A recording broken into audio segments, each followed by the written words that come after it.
Hi Pallavi, how are you? Yeah, hi Rakesh. I'm good. Thank you. How are you? Yeah, I'm good too. Thank you. So can you tell us something about yourself? Yeah, I'm Pallavi Bhor. I have completed my master's in computer application and I have 5 years of experience as a quality assurance tester. And my previous company was TCS, wherein I worked as a quality assurance tester, wherein my roles and responsibilities were to go through the requirement analysis documents, design the test cases, execute them, and add the defects in the Jira tool, then attend various sprint ceremonies like daily stand-up calls, retrospective meetings, and test case estimation meetings. And then also I was,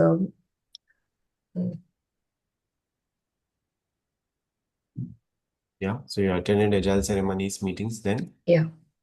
And also, we used to use the Selenium tool for automating the scripts. And after automating the scripts, we used to get it reviewed by our team lead. And if it's all right, then we used to publish it in the Git repository in the main branch. Uh, yeah, and after that, then by using the Maven dependency tool, and we used to build, and using the Jenkins, we used to do the CI/CD integration. Mm-hmm. Okay, right. So can you tell me more about Jenkins? What is Jenkins and how did you use it? Jenkins is a continuous integration, continuous deployment tool used in testing for executing and publishing the reports. And we used in our project once we designed and published our code in the Git version control tool. After that, we used to execute our tests and with the help of Jenkins, wherein we used to pull the latest code from the Git, and then we used to clean the uh, uh, uh, by using the command mvn clean test command. We would use this command for creating a job, and after creating the job, the used to get triggered, and then we used to publish the reports in Jenkins. Mm-hmm. Okay. So can you tell me more about the pipelines? What are the different pipelines or what are the different stages in the pipelines? Pipelines. Mm.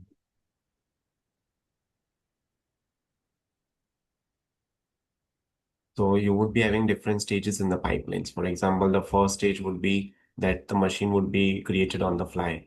The second stage would be that all the source code of the development would be downloaded and the application would be up and running. In the third stage, your automation code would be downloaded and the automation suite will be triggered. It might be smoke testing pipeline, it might be regression testing pipeline, and your test automation would be triggered, right? So various stages are there. Okay. So you can explain about these stages as well. Okay. Okay, fine. Let's move to the next question then. Okay, can you tell me what are keywords in Cucumber? Okay. Keywords like given, if, given, when, then, and keywords are used as a Gherkin language. Mm-hmm. Gherkin is a simple English plain language, which is understandable by the stakeholders and the developers. Like it creates a collaboration between them. By using these keywords in the feature files, we can create our scenarios in such a way that they are understood by the stakeholders, who all are involved in the stakeholders, like the product owner, then the scrum master, then the product owner, and the clients, the developers, testers.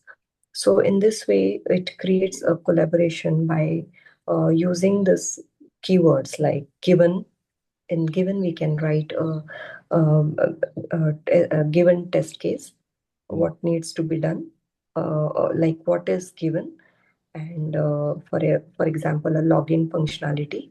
Hmm. Then when when user clicks on the login link, Hmm.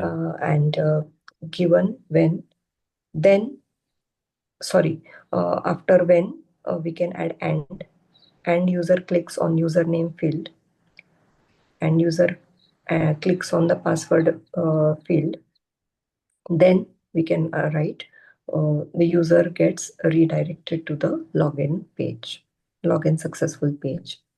So in this way, these keywords we use. Okay. Okay. Let's do one thing. So, can you open Amazon.com? Can you share your screen and open Amazon? Yeah. You have screen sharing rights. You can open that website.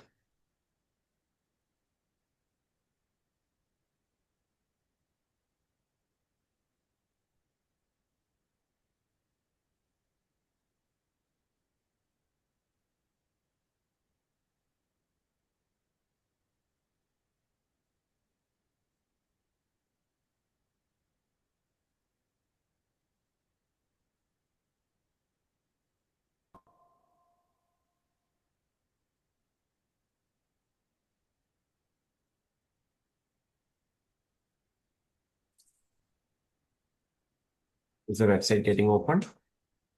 Oh, yeah, yeah. Share device.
Yeah.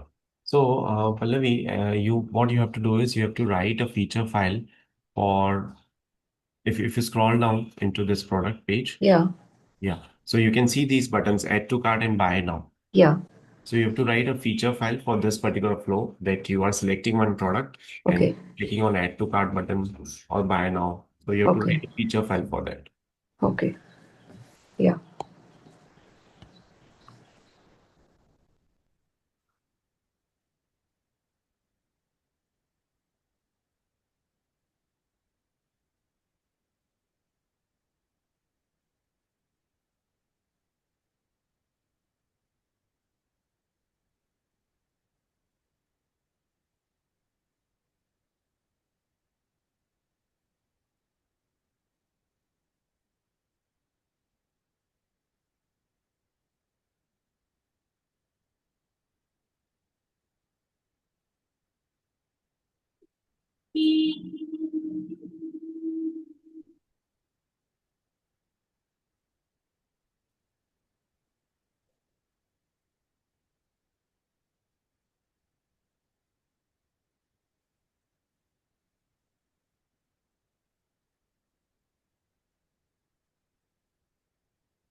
Can I write it on a paper? Yeah, yeah, you can write it. That's fine. You can just open that Amazon website once Yeah, in that, yeah, and or you can write in the chat box as well, whichever you are comfortable with. That's totally fine. yeah.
Yeah.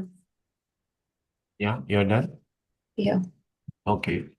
So you have written cart item added message should be displayed. Can you scroll up a bit Yeah. in the chat box? Yeah, feature adding ceiling lamp in my cart. Okay, user loads Amazon and open.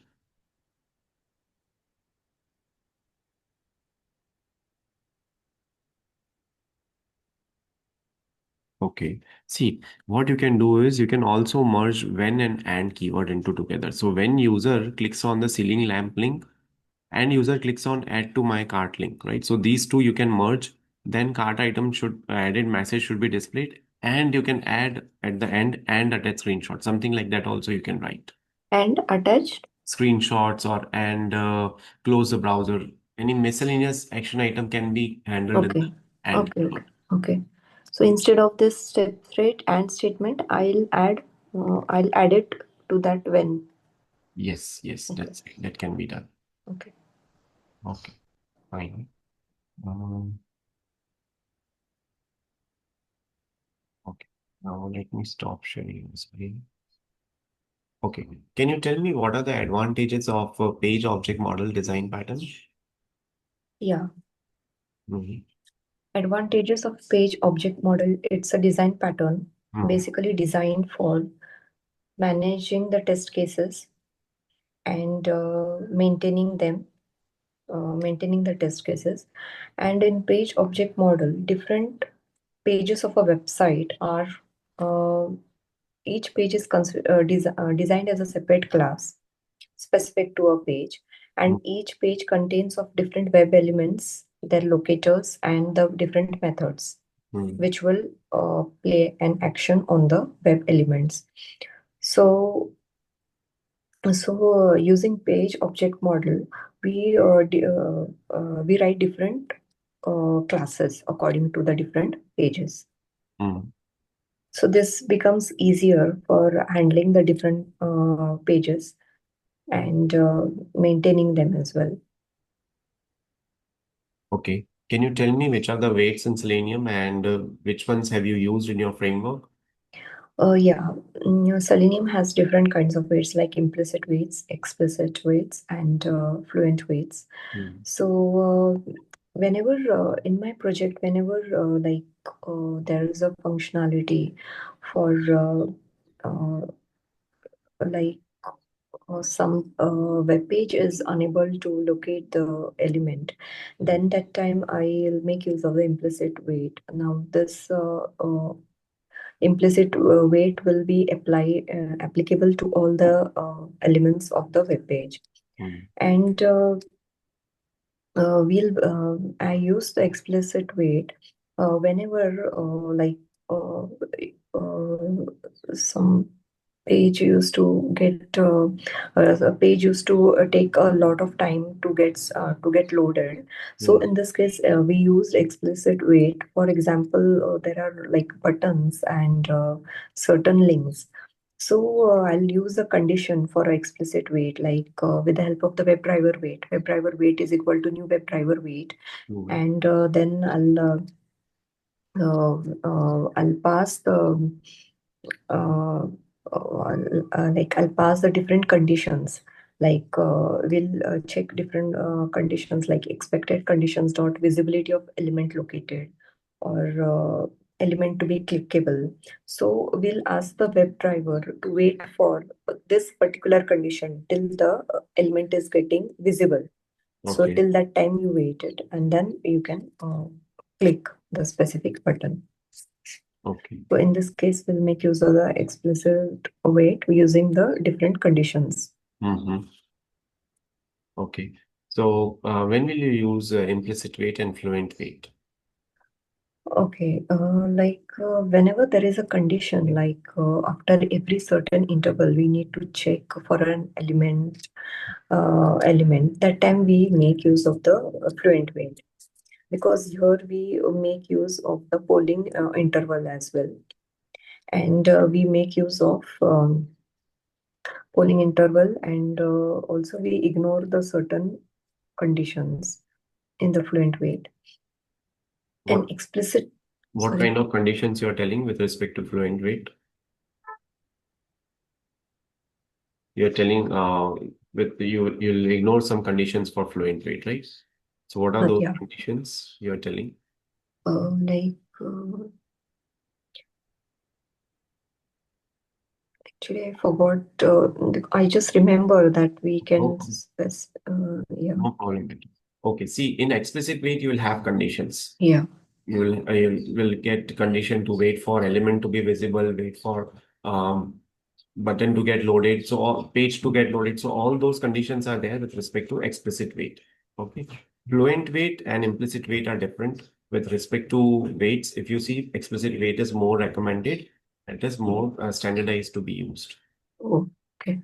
Okay. Now, can you tell me which are the different locators in Selenium that you have used? Yeah, I have used different locators like ID, name, Hmm. XPath, CSS, link text, partial link text, and tag name. See, ID, name, then you have class name, you have tag name. You mentioned about link text, partial link text, CSS selector is there, XPath is there. Right? These are the locators that you can use. Okay, which are the different annotations in TestNG? Yeah, TestNG has different annotations like @test, @data provider, @parameters, Hmm. at the rate parameters, priority. Hmm. Yeah, What? before test, Hmm. after test, Okay. Then, at the rate after before class, after class. Yeah. wait, what are data provider annotations? Data provider annotations in TestNG is used whenever we need to pass different parameters to our test. Hmm. Like in the case of a login functionality, we need to check different usernames and password. That time we make use of the data provider annotation in TestNG, wherein we make use of we name like @data provider name is equal to login, Hmm. for example, login, and then we'll create we'll define we'll create we'll pass the different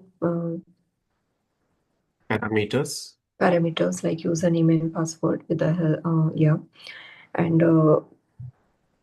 then the test @test we'll just define in bracket data provider is equal to login, and then we'll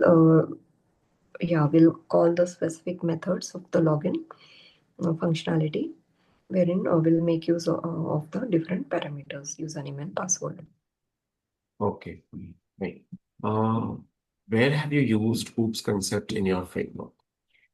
In my framework, I've used OOPS concept and the page object model. Like we created a base class wherein we had initialized the browser, whatever code we initialize the browser in the base class. Also, like reading the properties file or any configuration or related detail, we wrote it in the base class file, Hmm. and then the classes would whatever classes are there in the page object model, they would extend this base class, and then whatever locating whenever we want to locate certain elements, like that time we'll make use of the we'll extend the base class and then we'll initialize the browser through Okay. that. Okay. And where did you use polymorphism? Polymorphism we made use um, in the implicit weights, whenever we need to use that duration of seconds, that time we pass the different parameters like hours, seconds. We pass different parameters into that, and then we also used methods like uh, mm,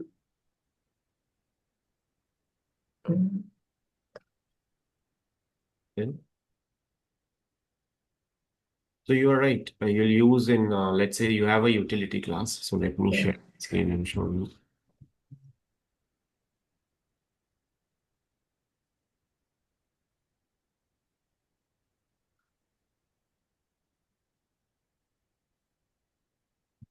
So this is one of the example. Let's say polymorphism. So you have method overloading. You have same method name, but you have different parameters. You can have different parameter types or count as well. So this can be one of the utility class wherein you have wait utils. This is one of your class. Okay, within this you have method wait for element. So here the parameter is integer of seconds. So you'll write that code here. Okay. Similarly, you will have wait for element wherein you will be having the wait using locator. So Okay. here Okay. you are waiting as per the timings and the seconds. Here we are waiting with respect to the locators. Locators. Okay. Okay. Okay. So same method name, Same but method name, different different parameters. parameters. Yeah. Okay. So that's one of the instance. Okay. Where did you use abstraction in your framework? Okay. Abstraction, we abstraction, whatever utility classes we created, be it related to certain common functionality. So there we implemented this utility class, we created the methods, and in the specific pages, uh, we uh, we extended the class, and then we wrote down the we called the specific methods written in the utilities class, specific related to some um,